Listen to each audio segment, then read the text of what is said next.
Just the simplicity of whatever's happening.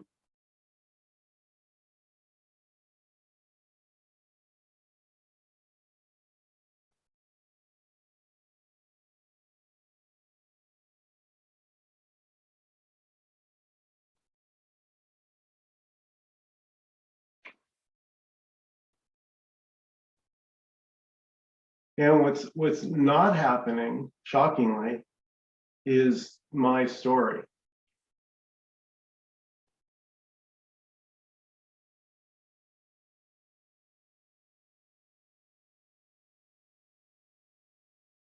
That narration in the head.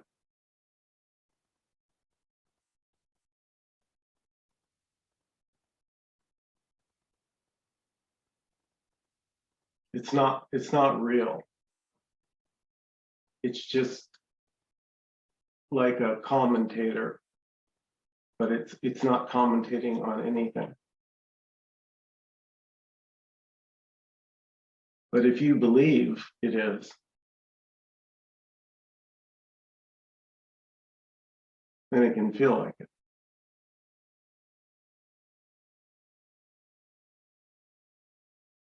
But it's just another function. Like the commentator isn't you.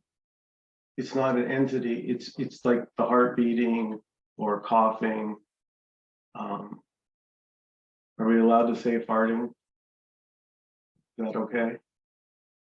So whatever's happening is it. There's no rules. There's no why.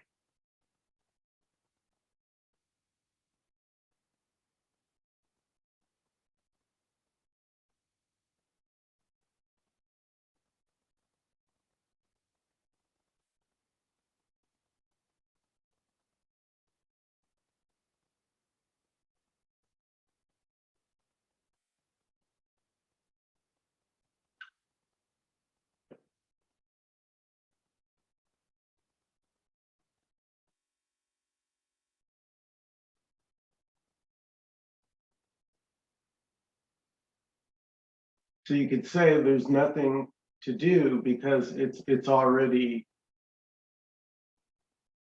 the happening. So there's no work here. Nothing to be done. Nowhere to get. Just the simplicity of what's happening.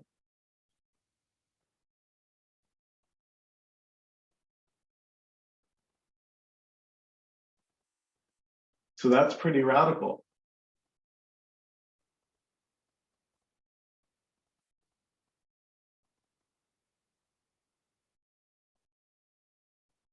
Because there's no path to what's already happening. There's no path.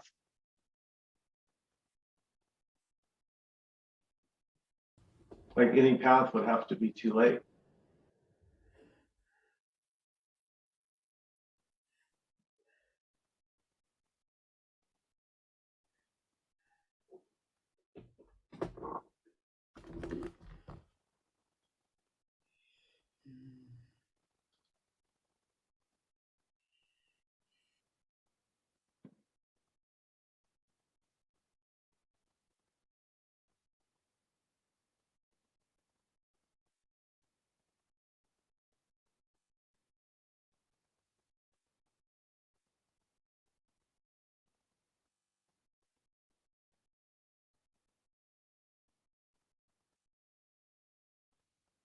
So like whatever you're thinking, like whatever thoughts are going on right now, notice that they don't have anything to do with this moment.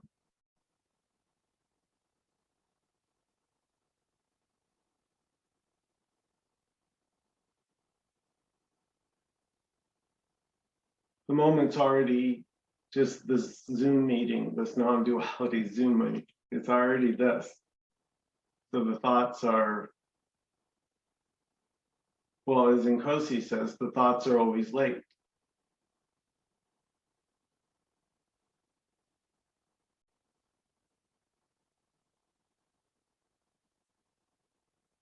So that's why you'll never get anywhere with the thoughts.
I mean, it is quite shocking to realize that all your stories, everything that you've ever believed is empty.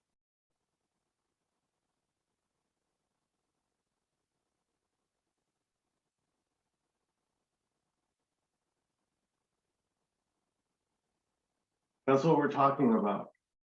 Total emptiness.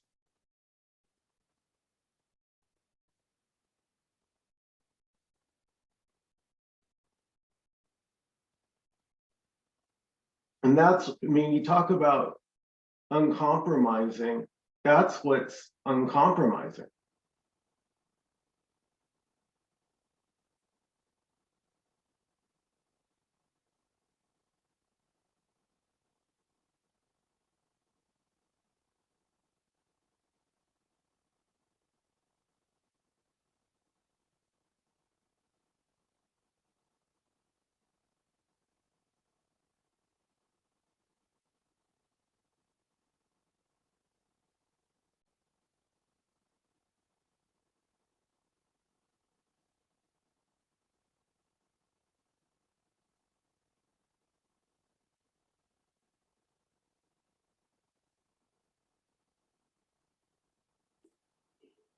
So this is an open meeting. Everyone's welcome to participate. Feel free to unmute and jump in with your comment or question. I came in a little bit late. You're saying, you're talking about emptiness, and are you referring to emptiness being nothing? Yes. So puff, it just arises. Everything. Before we even know it. Is that right? I'm sorry, can you say that again? So everything arises like puff before we even know it. Well, no, you're knowing it because it's right here. This is what's arising. You're very well aware of it. But it's already happened. Exactly. Good, Roy. Because so that's where you see the story is redundant. Because this is where you're at. You're here, right here. Yeah. So what is that storyline? That my life, my story, what my agenda. What is that? It's just an illusion. It's a memory. It's really nothing anymore. It's gone. I mean, it is until it isn't. You know, it feels deadly real until suddenly it's like it just becomes obvious. Right. And what becomes obvious is that there's no one inside the body. There just isn't. It's already gone. Well, it turns out there never was anyone inside any of the bodies. Mm-hmm.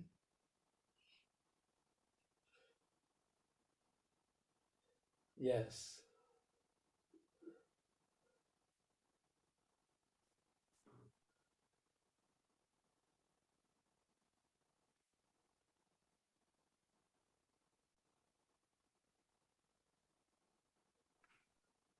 Strange stuff we're about, isn't it? Well, that's why it's resonance. I mean, right? Because 99, 0.9 of the population, if you if you tell them they're nothing, them's fighting words. I think you're crazy. Yeah, but I mean, it's also insulting. How dare you say I'm nothing? How dare you tell me I know nothing? Yeah. I mean, come on. The me is built on knowledge.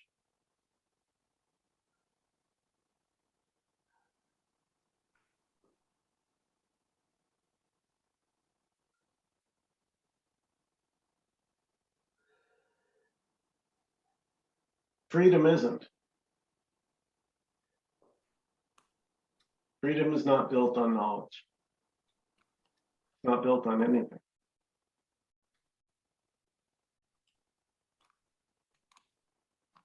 What do you say when they come with the argument that, well, you may believe that, but there's a utility to all that stuff. It creates airplanes and cars and transportation of all sorts and stuff like that, which is necessary for the functioning for the functioning. Or is it? You know, it's so weird because in the beginning, there can be this huge urge to like want to talk people into this or proselytize but I got to tell you, there's no urge here to convince anybody of anything. So you got to go with what resonates. If this message resonates, something in you goes, yes, there's no separation. Even if I don't, if something here feels separate, in spite of that, in spite of something feeling separate, something in you just says, I still know it's not two. Yeah.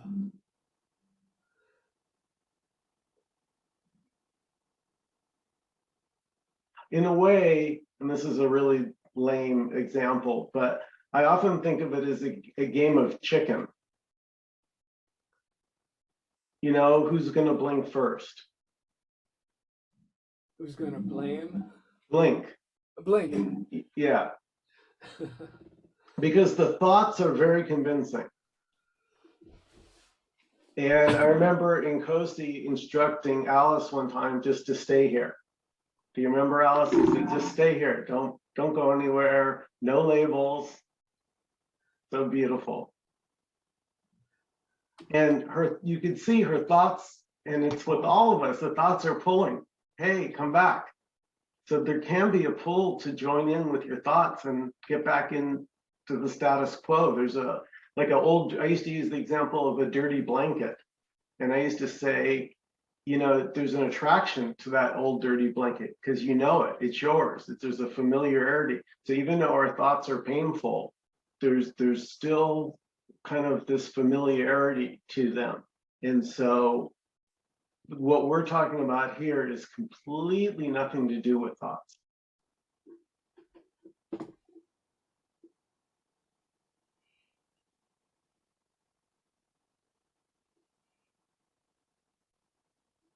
So Roy, your question was, isn't the me story necessary for functioning?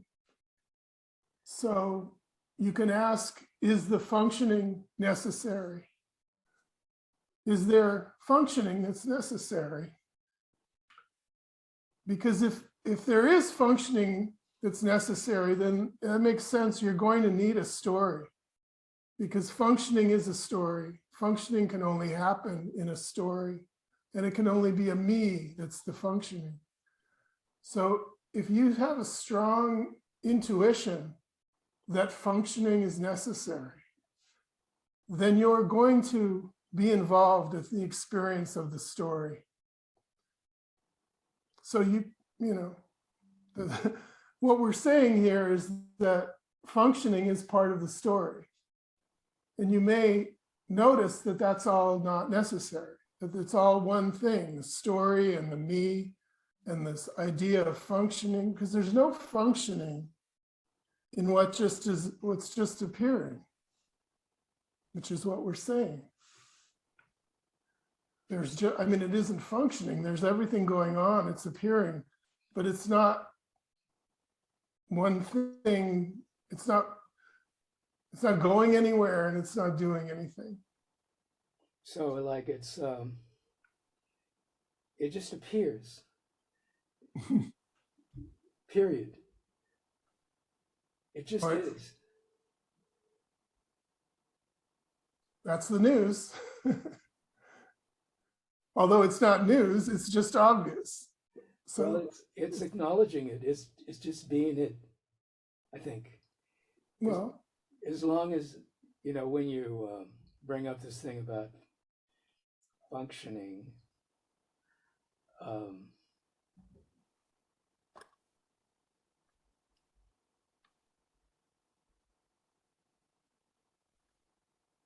that's included in this. That it's all together. It's all right now. Bang. It's it. And you just go along with your life. right, which is what we're pointing out is just what's going on. Yeah, I'll It's try. already happening. It's already it. Yeah. And it isn't really functioning. I mean, you could call it functioning, you could call it a wall, you could call it anything you want, but it's just what is here. What is? It's not even here. Where's here? There's no place to put it. It just is. But you resonate with this all, or Or you don't. or it doesn't work. Yeah. But most people don't have a clue. And even if they have read the books and they've done the guided meditations, and it doesn't mean anything. It's immediate. Yeah. Because the me slips in and starts telling its story and makes all of this part of the me story. But that can go away. I mean, the point is the me doesn't have anything to do with you. It's a story, and but it's not your story. Because you don't have a story. You're just what's happening. Yeah. But yeah, there is this thing called the experience, the me experience, which kind of, it's almost like it intercepts experience, and it turns, it grabs everything and turns it into a story, sort of. And then we're off living the story, so to speak.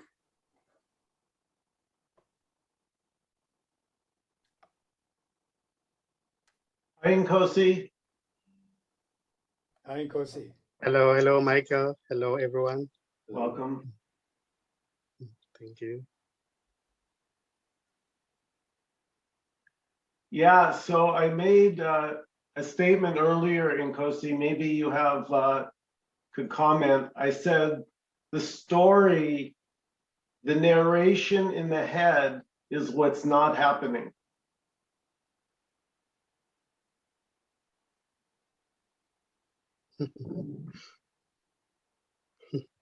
Nothing ever happens.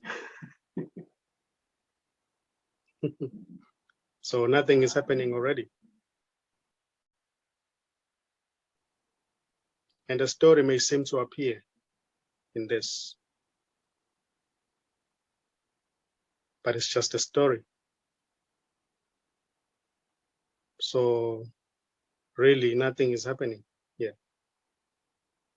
There might be a thought that there's a meeting, there's a Zoom meeting going on, but it's just this appearing as that thought. So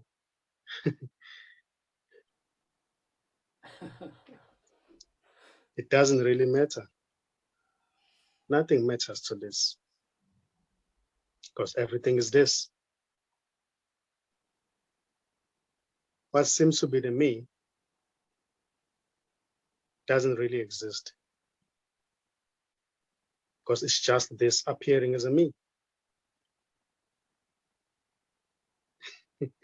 So everything is this already. So what's appearing can never be known. It's unknowable because everything is this. This is beyond any description. Yet what seems to be a description appears in it as it.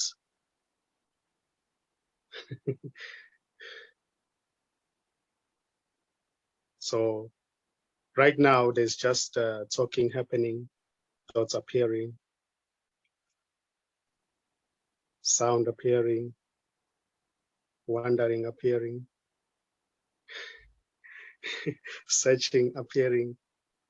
Doesn't really matter because everything is this already. There's no separation here. There is already no one who's trying to find this. There's already no one who's looking for a liberation because everything is this already.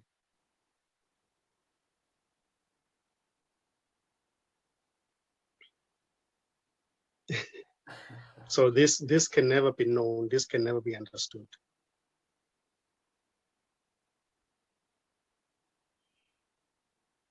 Because there's already no one here to know it.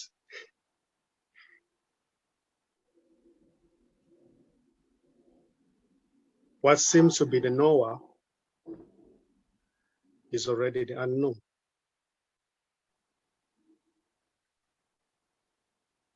So everything is the unknown, or everything is unknowable.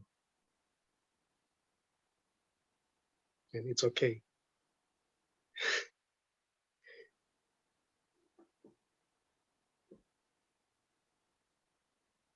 So there's no doer already. There's no doer of anything.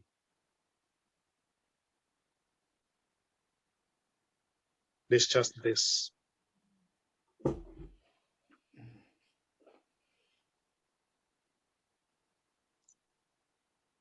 As I always say, there is no escape.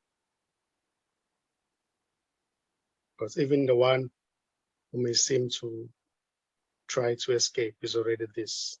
So there's nowhere to go.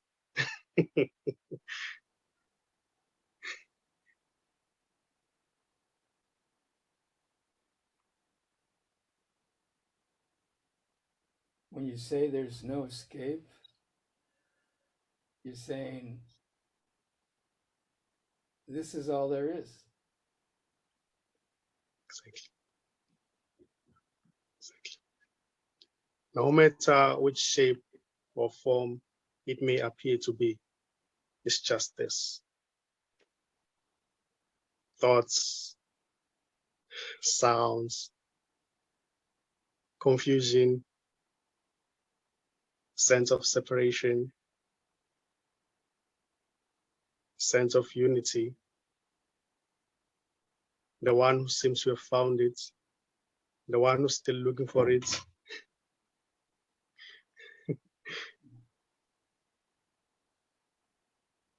So it's okay. Because everything is this.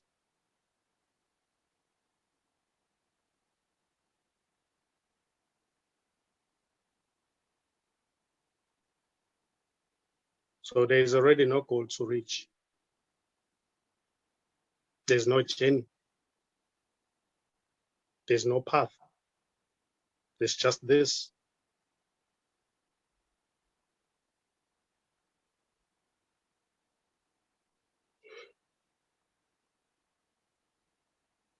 So it's futile. This doesn't move. I'm sorry. It seems like it's futile to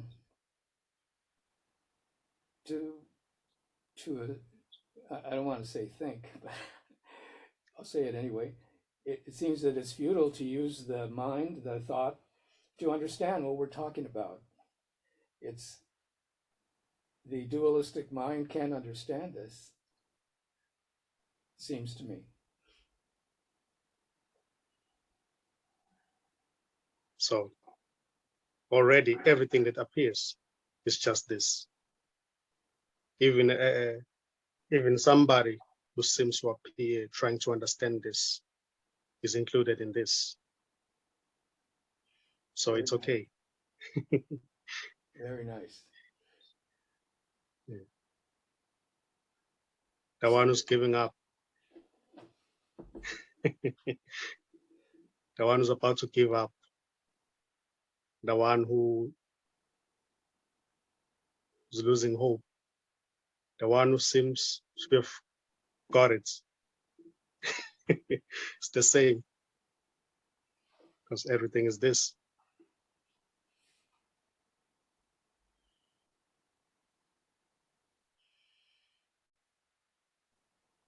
As long as we don't turn this into an object. Even turning it to an object, It's still this under, under the umbrella. there's nowhere to go here. There's no escape.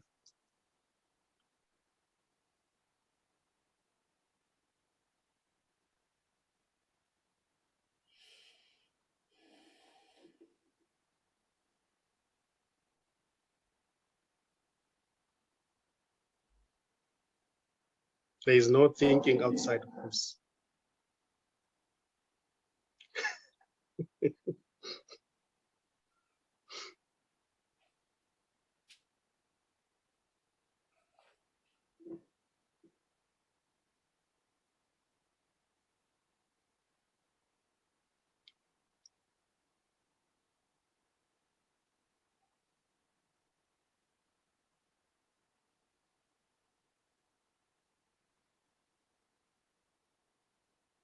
Even right now, there's no one who's talking. They're just words appearing in this.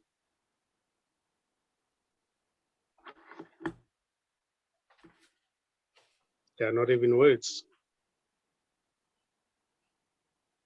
They're just sounds labeled as words. Even sound is a label.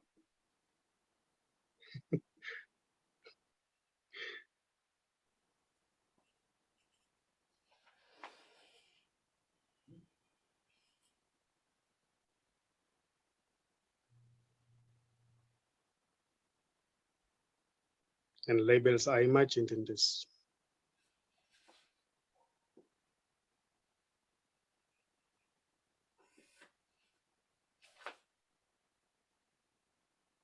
Whatever is seen is just this appearing.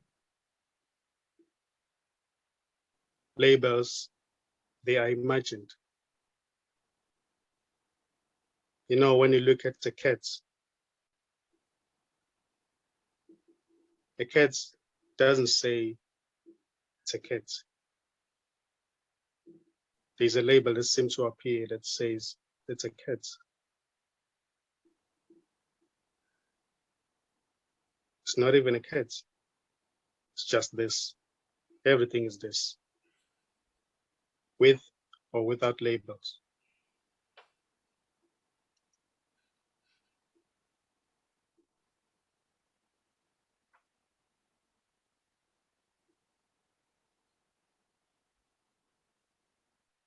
Hello? Hi. Let's go ahead, twin.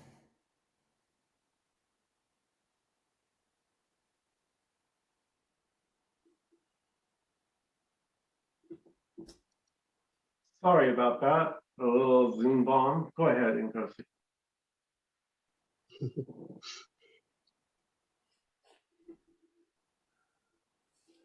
So everything is this. The appearance is this.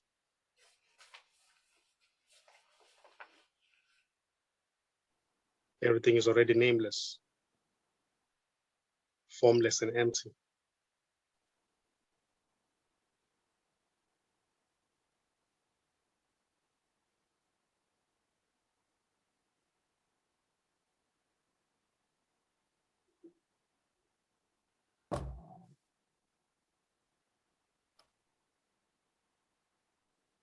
There's just formlessness, emptiness, spaciousness, and it cannot be found. Even what seems to be the founder is already formless and empty.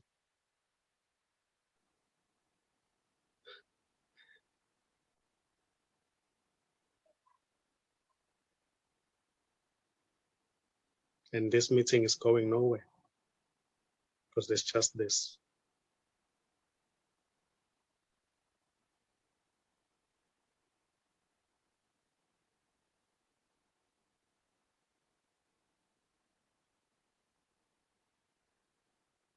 What seems to be the me that seems to be in the journey looking for this. It's just an imagination appearing in this. There's already no me going anywhere.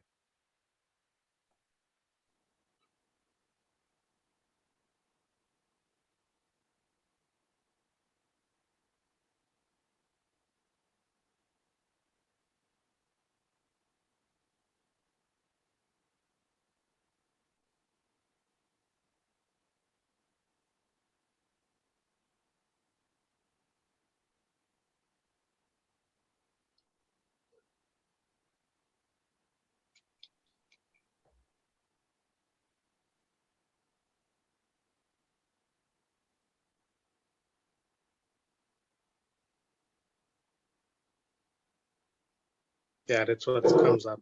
Yeah. Thank you. Harvey?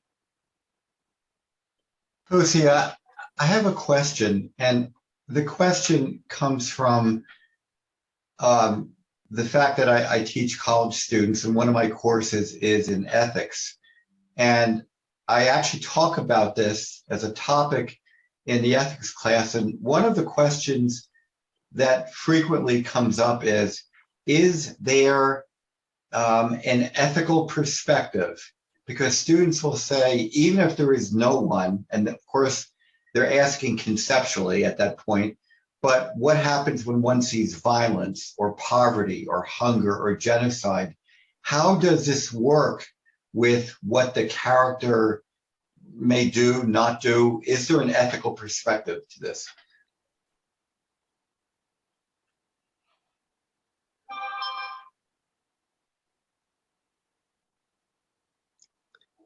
Uh,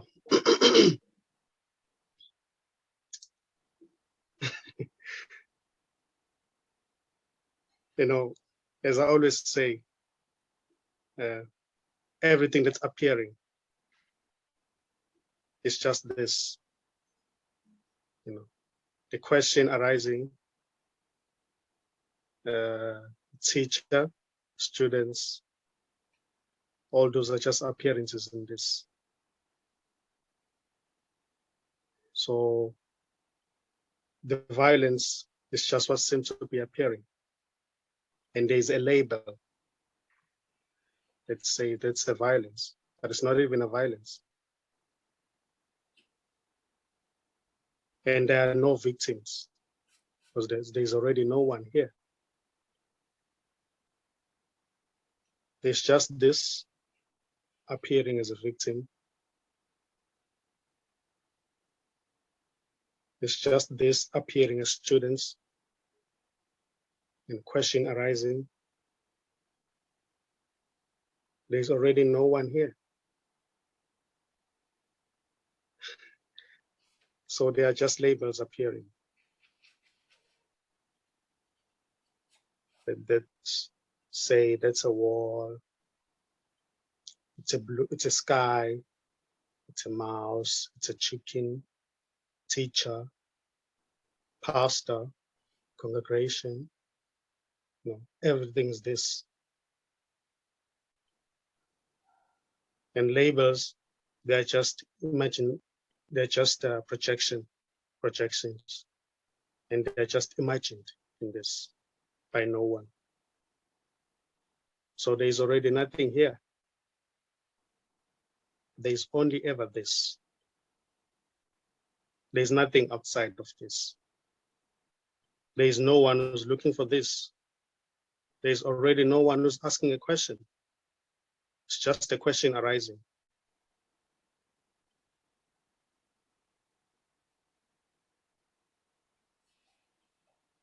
So the question is already the answer. The one looking for it is already it.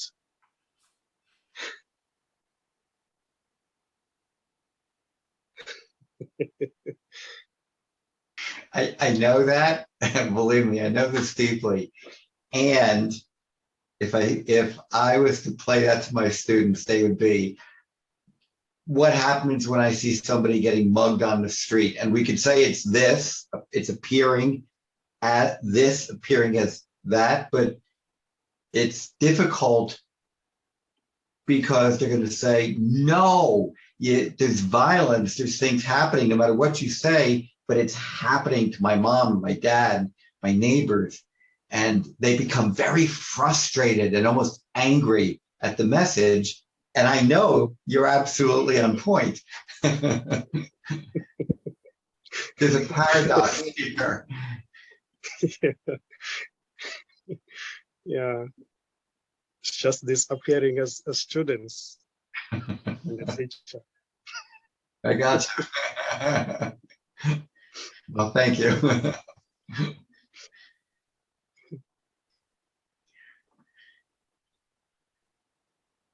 Paradox. It goes back to seeing whether there's a person inside the person, which we call the me. So the person has an experience, and whatever we're pointing to isn't debasing the quality of experience and everything involved. The person, is making decisions apparently within the story of the experience about ethics, about everything, about what should I do and how should I act. This is always going on for the person, and we're not, diminishing that at all.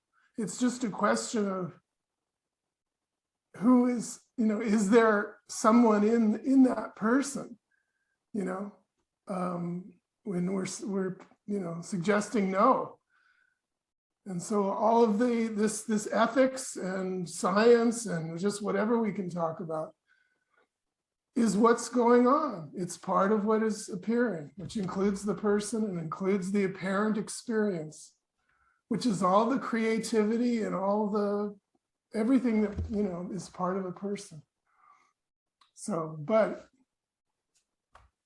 is there anything in there? Is there anyone doing it? That's the thing. But that is, to communicate that to an undergraduate class, I think it would be a daunting task. And it is a daunting task. and while everything you're saying is, to me, absolutely true, absolutely truth. And yet, paradoxically, explaining it, there's like, the answer is, and I actually had a student say, this sounds wonderful for people who have nothing else to do, but in real life, when people are getting mugged or hunger and so on, they're like, no, they'll say, no, this can't just be that. You see, so it's a very big challenge, not just with undergraduate students, but with many students. It's almost like in the Bhagavad Gita, and Krishna is saying, everything's just unfolding exactly as it needs to, but it's a problem or a challenge to try to work with students saying, what is the ethical perspective when there is what appears to be suffering, as Krishnamurti would say, a river of sorrow, which I know comes from the me, or the illusion of the me, seeking. But at a mundane level or pragmatic level, students are like, will push back on this and say, it's BS. So I'm just laying it out there, and I don't have a way of communicating any better to them. I don't know what else I can tell them, and some may resonate and maybe not, but that's, I guess, the story, and that's this too. Yeah, and if they do resonate, if that resonating happens in someone, that's going to cause a complete change in, everything, all the beliefs about who I am, and my whole story is going to start to be looked at in a completely different way. So it's not a small matter. Yeah, and you're absolutely on point. And I always think there needs to be sort of a seeing, not with a seer, but a seeing in which it all sort of, in a sense, well, it's not knowable, but it's a coming together where the person says, I got it. That's the challenge. Got a great challenge of being an instructor to ordinary people who had no other reality than the dualistic world that's been given, and they're conditioned in. Roy, could you speak up? It's hard to hear you. Oh, I'm sorry. It's my settings. I have the speaker here. Can you hear me better?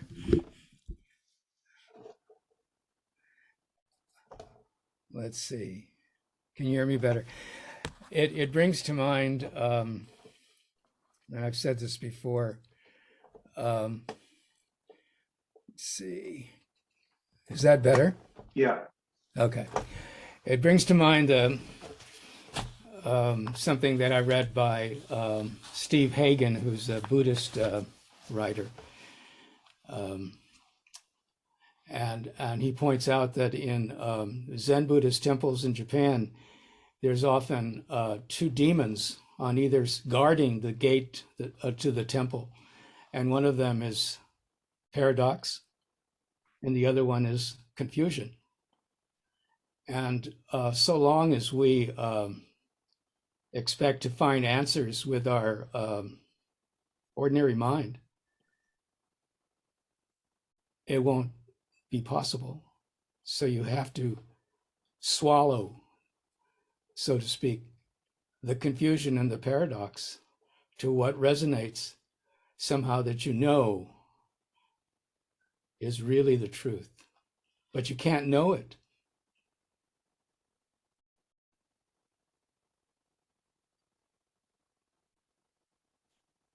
Our minds can't know it. The words can't describe it, I don't think. I'm wrestling with that now. How do I tell my daughters what I'm doing? I've kind of given up, except for one of them who's been reading a lot of Vedanta, and she's very smart. And the other one, she doesn't understand, but she will one day, I think, because I know her well. But at any rate, I don't think we can really know these things with our me mind. I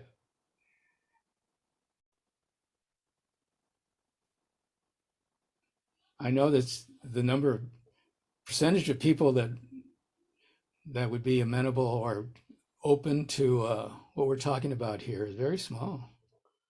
That's why there's little hope for man unless there's a revolutionary change in the whole of humanity somehow, that we stop the conditioning early on of me and mine. Because it's so hard to get rid of that when you're my age or your age. Well, fortunately, that's already been taken care of because there's already no people. So the technicality. That's because you know. I don't know. But this question comes up a lot, you know, how do I talk to people? How do I talk to my family? Or how do I explain? How do I, and, you know, you don't really need to. It's not necessary. Yeah. It's futile.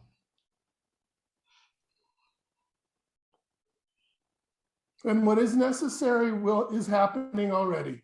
It'll rise or won't.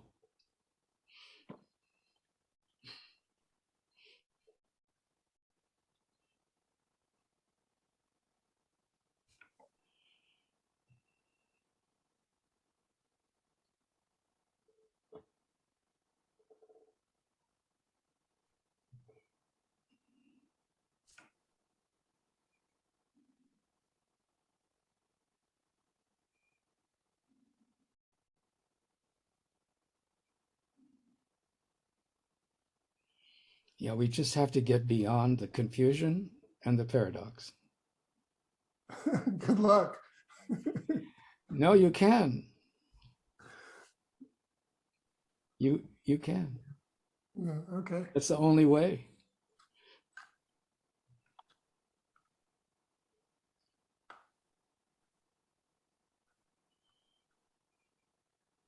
Roy, Yeah. if all is this, then what must confusion and paradox be? When you try to understand it. Right, but wouldn't paradox and confusion be this if all is this? Yes. When you step beyond that line, so to speak. When you vanquished, when you somehow have gotten past those demons, then you see it. What do you see? This. You You're see seeing everything. this, you're seeing it right now. Yeah. That was fast. Yeah. So you didn't have to wait for the demons. Right now, this is it. The demons go away automatically. This Very is it. fast. It's immediate. Right, exactly. It's too immediate even for the demons. Yeah. It's like a grand surrender.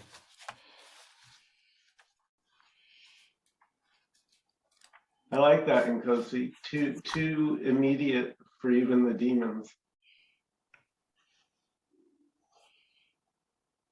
Yeah, it's beautiful.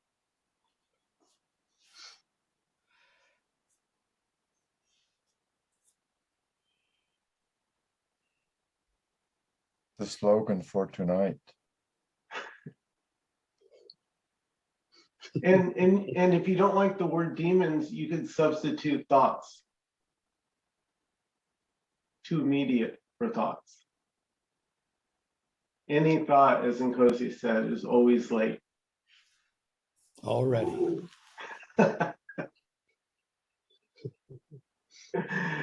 Any other last comments or questions before we close out this evening? Yeah, I just want to take a quick shot at Harvey's question, because I'm going to quote you, Michael. Harvey, I mean, because it's a great dilemma, of course, but I would say if someone's getting mugged, there's going to be a reaction, you can say intuitively or whatever, something's going to happen, and that's perfect. So I know the question can get complex because we're talking about, ethics, but remember, it's also okay. In fact, it's actually right. If there is a mugging and someone feels moved to intercept what's happening, then that's also this, right? That's also perfect. So I think sometimes you're dealing with people and they think that non-duality means this or that, and so it's extreme, and you can't deal with people that are suffering or people that are, are being attacked. That's something I know Michael brings up a lot. If someone's being attacked, you're gonna want to move to help. And so anyway, I don't know if that helps you at all, but I just thought I would just add a little bit to that question you brought up earlier. I think you're on mute. Okay, I think you got me. You can hear me now. It does help because, and I would say in some ways the reaction, if there's going to be, it'll be what it's going to be. You may react, you may not react, and whatever it is, it's perfect just as it is. But the word, and I understand that, but of course, that produces a sort of outrage when people hear the words. But what you said is on point for sure. I know that, and I understand that deeply. But there's always that challenge when those words, if not heard in a sense, it can be, there can be a pushback, and the pushback is it too, or this as well.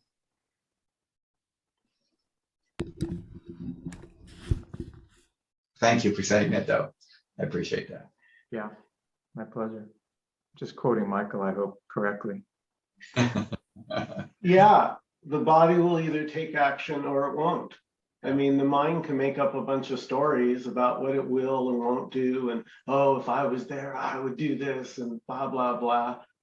It's just barking, just as Nkosi said, just a chicken, just making cheep cheep cheep cheep. But that would make for a very short ethics class. You know, You know, in Buddhism, it's called skillful means, in which there's no analysis or prediction as to what will occur. Whatever occurs, it's skillful. It's everything will just unfold as it needs to, whatever that is, and that's in Buddhism. That's the skillful means. Right. Okay, skillful means, can I add one more thing then? Sure, go ahead, Alan. Because you know me, it takes me an hour to join in and get caught up. I just want to make one other observation and then I'm good. Roy, you had mentioned something about one of your daughters and it being futile, and that could be this too. But I would just throw it out there as a invitation to also say that part of this is that maybe she'll hear what you're having to say as well. So, you know, I just think it's good to be open. At least I'm speaking on my behalf, and you never know. You don't know what your daughters are going to think or not think. So I would just I'd throw out a little optimism on the way out. Well, thank you very much, and I'm certainly not holding on to any of that. I'll just leave it at that. When I see her again, who knows what'll happen, what will arise. She's a human being. We all have that capability to see it, to see this, to see it all. You just have to, I don't know. Everyone has a different approach.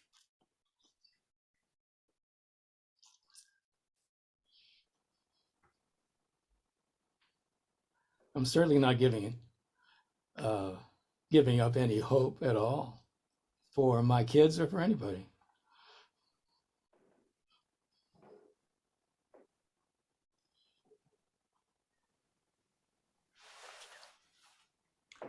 well, Michael, next week, maybe we should talk about hope.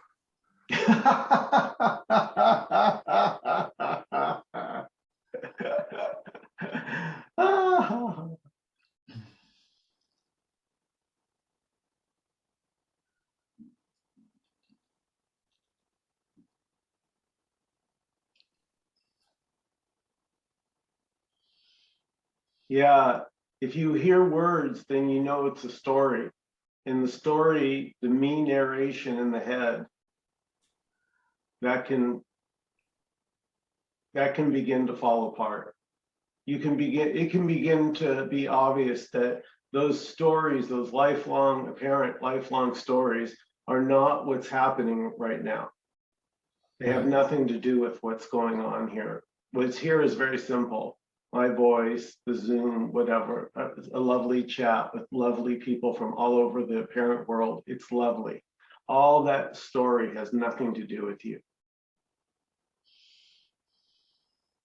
Thank you guys so much for coming. Each and every one of you, so beautiful. I'll do my best to get this up on YouTube in the next 24. Good night, everyone.